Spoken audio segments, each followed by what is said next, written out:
Hello guys and welcome back in a new lore video. Today's topic is one of the most destructive battles that happened in Liyue's history, which is the battle that happened between Azhdaha and Morax, also known as the Draconic Calamity. In this analysis video, we will go through the following questions. Why, where, and when did the Draconic Calamity happen? What happened during the battle? How did it end? The Draconic Calamity happened because of Azhdaha's erosion, which was driving him insane. Erosion ground Azhdaha's consciousness into oblivion. Azhdaha, now incomplete, became irascible, aggressive. And then the miners in the chasm were overexploiting resources, which caused more suffering to Azhdaha. The citizens of Liyue came to the mountains to mine. Overexploitation caused the ley lines to quake, which brought untold suffering to us. It was humanity that attacked the ley lines that sustained me! In order to ease out the suffering of erosion, Morax shared some of his power with Azhdaha, but it was futile, as it only worsened his pain. Morax shared with us some of his power to prevent further erosion, but it was futile. Everything returns to dust. It is the natural order, an unstoppable force. And this is how Morax discovered something, which later on was probably his reason of his retirement. The greater the power, the greater the danger erosion may bring about. Erosion destroyed Azhdaha's memories, which made him forget the face of his friend Morax and his dedication to protect Liyue. Erosion is the world's greatest destroyer of memories. He forgot the face of his old friend, and his memories of defending Liyue Harbor disintegrated. Erosion made us even more savage. No matter how we struggled, we lost the ability to coexist with humanity. After Azhdaha lost control of himself and became savage and aggressive, he went to the chasm underground mines to attack the miners. It was humanity that attacked the ley lines that sustained me! This much is true, which is why you attacked the chasm, why you waged war against Morax. 1,000 years ago, Azhdaha attacked the chasm. I tried to obstruct him, fighting him tooth and nail down the length and breadth of the mine. As Zhongli said, the Draconic Calamity happened 1,000 years ago in the chasm. And now we will go through everything that happened during that battle. As we already know, Azhdaha attacked the miners in the underground mines. And Morax chose not to seal Azhdaha there, since it would cause trouble to the people. Therefore, Morax had to drag Azhdaha out of the chasm, and a valley was created in the process. We also find some unique stone pillars and rocks in the chasm's surface, which are said to be left over by Morax during that battle with Azhdaha. Those pillars are so dangerous that there's a warning sign nearby. Well, not only that, but some areas near the chasm were destroyed, such as Xingsu Pool. Qiangshu Pool has always been home to many secrets. Plus, Azhdaha once wrought havoc there, so there are even more secrets buried deep underground. There's also this place called Tianqiu Valley, another area destroyed by Azhdaha.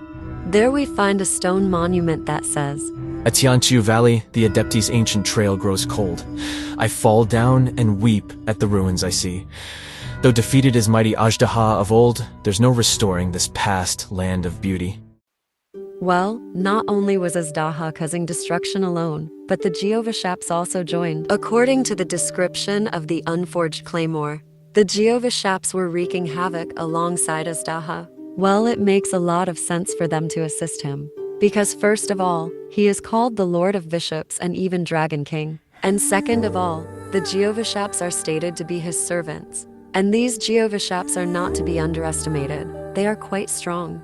For instance, they're capable of causing serious earthquakes that could collapse mountains. But after Azhdaha was sealed, these Geovashaps hid underground. And then they appeared recently due to Azhdaha's awakening. Anyways, back to Morax and Azhdaha.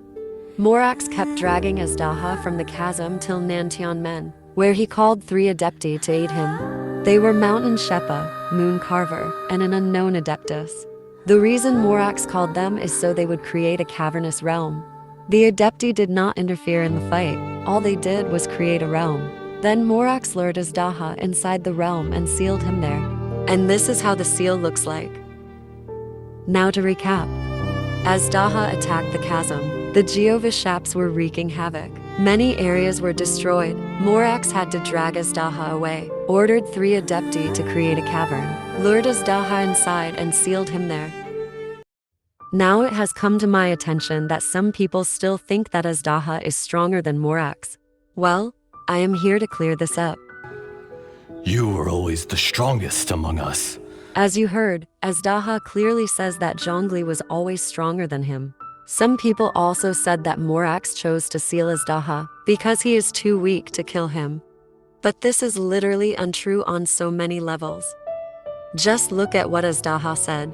You would have killed me long ago, and would not be having to face me again now. Azhdaha even asked Zhongli if he hesitated to kill him. That day in the chasm. Did you hesitate?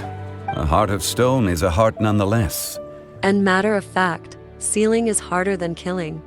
Because in that situation, Azhdaha was feral and aggressive. It would be too difficult to stabilize him in order to seal him without trouble.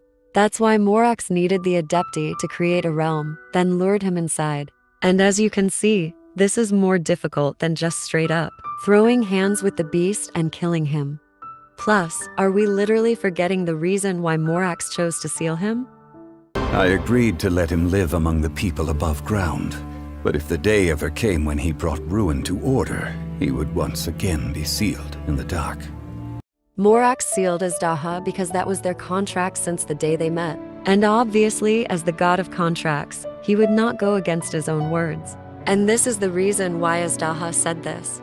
You chose justice, but did not forsake your kindness. You came to me not as an assassin, and so I was willingly sealed away. Do not forget that I was there with Liu as founder. The face may have changed, but the content of the contract remains intact.